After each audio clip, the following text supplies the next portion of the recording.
The Agweek Market Wrap is sponsored by Gateway Building Systems. Welcome to the Agweek Market Wrap, brought to you by Gateway Building Systems. I'm Carah Hart with the Red River Farm Network. Joining us this week is Martinson Ag Risk Management President Randy Martinson. Randy, thanks for joining us this week. And let's take a look back at the grain trade. Now that we've got USDA's August WASDE and crop production reports out of the way, it seems like traders have been focused more on the weather and crop progress and conditions.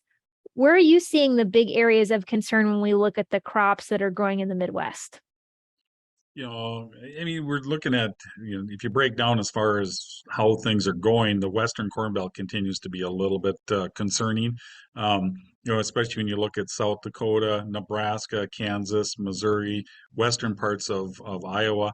All of those have been continuing to show decreases as far as crop ratings are concerned. It's likely we'll see that again in Monday's report. A lot of the rain didn't show up in time, but the intense heat and the drought has certainly caused some trouble there. You get to the central Corn Belt, things start to pick up a little bit. The crop looks fairly decent. And then, of course, the Eastern Corn Belt looks fairly good at this point. So right now, it's going to be interesting. This is kind of an East versus West again this year, where we'll see just where the crop comes in. But I think USDA kind of gave us a hint that the crop isn't all there when they lowered corn yields as much as they did in the report.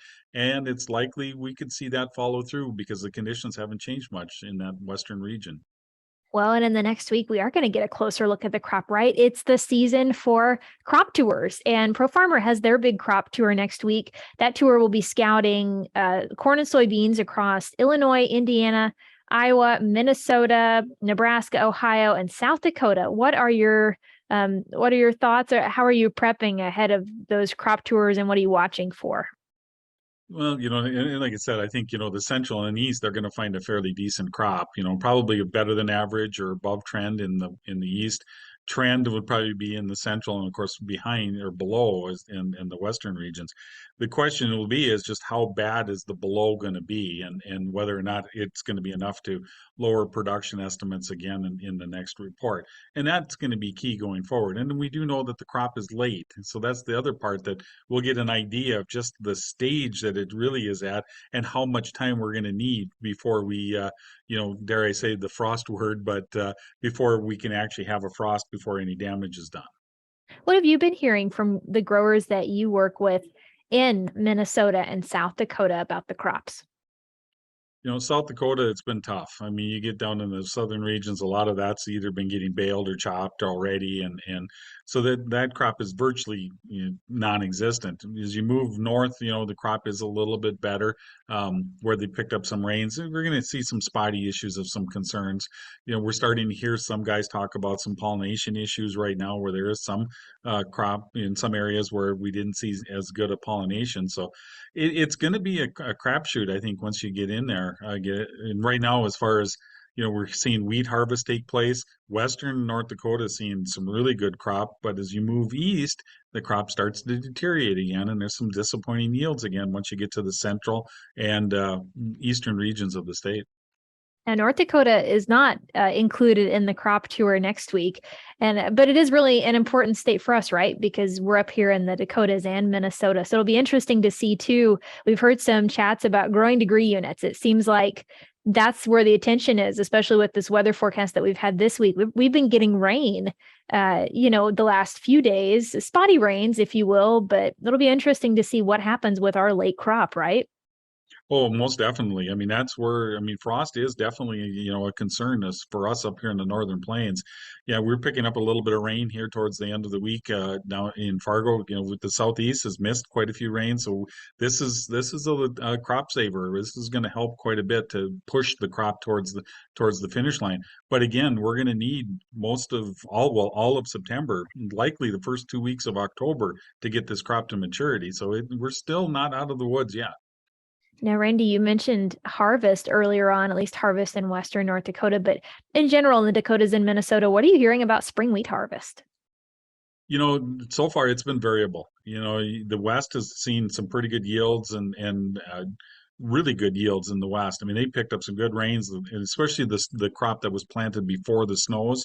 Afterwards, we're still going to have to see how that is. But when you move east, mudding the wheat in, a little bit of wet conditions and hot during flowering has certainly taken a toll on the yields, and yields seem to be dropping by about a third of what's expectations as you move towards the east. I wonder about quality. We've been hearing some reports, at least for the early season stuff, ergot a little bit in some of the small grains. That has been brought up, especially down in the south central part of North Dakota. Some rejections in the wheat in that region. A lot of it here so far that I've heard, as far as what's been combined in the east, they've been seeing pretty decent quality so far. Hopefully that holds out through the rest of the harvest. Transitioning here a bit, Randy, going back to USDA reports last week, we were supposed to hear from the Farm Service Agency on some prevent plant information, at least one of their earlier reports on prevent plant, but it didn't come out. We waited for hours for that data and it never showed up. But it sounds like FSA is actually going to publish that data next week.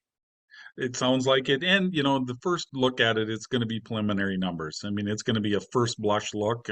They really won't have really more accurate numbers until we get to September, maybe even October. So first one will give us an idea of just where the prevent plant could possibly be for the Northern Plains. But we definitely are going to be looking at the September numbers a little bit closer because those should be pretty much most of what's there. Do you get the sense that a lot of farmers in the Dakotas and Minnesota in this what could have been a very big prevent plant year actually something, the prices incentivized farmers to actually get out and plant the crop? There was quite a bit of that. I mean, I think that's kind of what we're seeing. Some of the poor wheat yields is because a lot of guys did push the envelope as far as getting the crop planted. Right now, in our crop insurance customers and our base, we're looking at anywhere from 20 to 30% prevent plant seem to have been fairly common for a lot of guys. And that's large, but we are also, a lot of our producers in the worst regions overall. But I do think there was some areas that surprised me that there was no prevent plant because of guys, like you said, pushed the envelope and got the crop planted. Looking globally here for these grain markets, is there anything happening in the world picture that growers here in the North should be aware of, or anything in the outside markets that you're seeing having a big influence on these commodity prices as we get ahead of harvest here? Well, most definitely. Of course, we got to continue to look at the EU as they're looking at, hot temperatures, drought situations. The corn crop in France continues to deteriorate. I think it's down 33% from the beginning of the year till now. It's only rated 50% good to excellent. You're also looking at a heat wave moving across China, which has been over 60 days in length. It's the largest or longest in record for China right now. That's going to increase the need for them to import corn and to import soybeans. So hopefully, our tensions with China don't escalate any more than they have, and we continue to be a supplier of those products. Let's transition over to the livestock markets here, Randy. What catches your attention as we wrap up the week here for the cattle and the hog complex? What's really interesting with cattle, I mean, we haven't seen big gains, but we've seen enough gains where we've put in some contract highs in the cattle markets.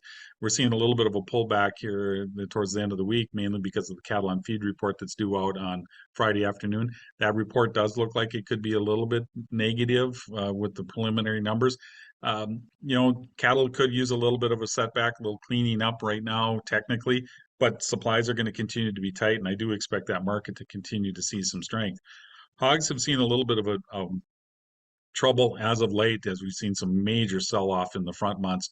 We're now dropped down to be a huge discount to the cash side of things and the lean hogs.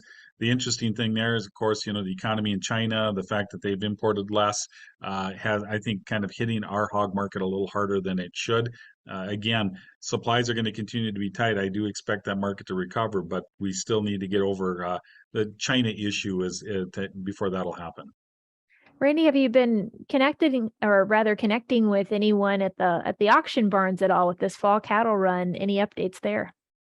We continue to see really sharp or high prices for any cattle coming in. I mean, that's, the idea. The feedlots has been willing to keep their feedlots full. They've been paying up for the cattle on the expectation that we're going to see cheaper feed costs, and that's kind of come true. We've seen the feed prices drop a little bit. So right now, that's the other part that's helping to push that feeder cattle market is the fact just how strong our cash market has been for the calves and the auction rings. Well, Randy, thanks for connecting with us today. And once again, we've been visiting with Martinson Ag Risk Management President Randy Martinson. This is the Ag Week Market Wrap brought to you by Gateway Building Systems. For more market analysis, be sure to check out rrfn.com or check out more on agweek.com.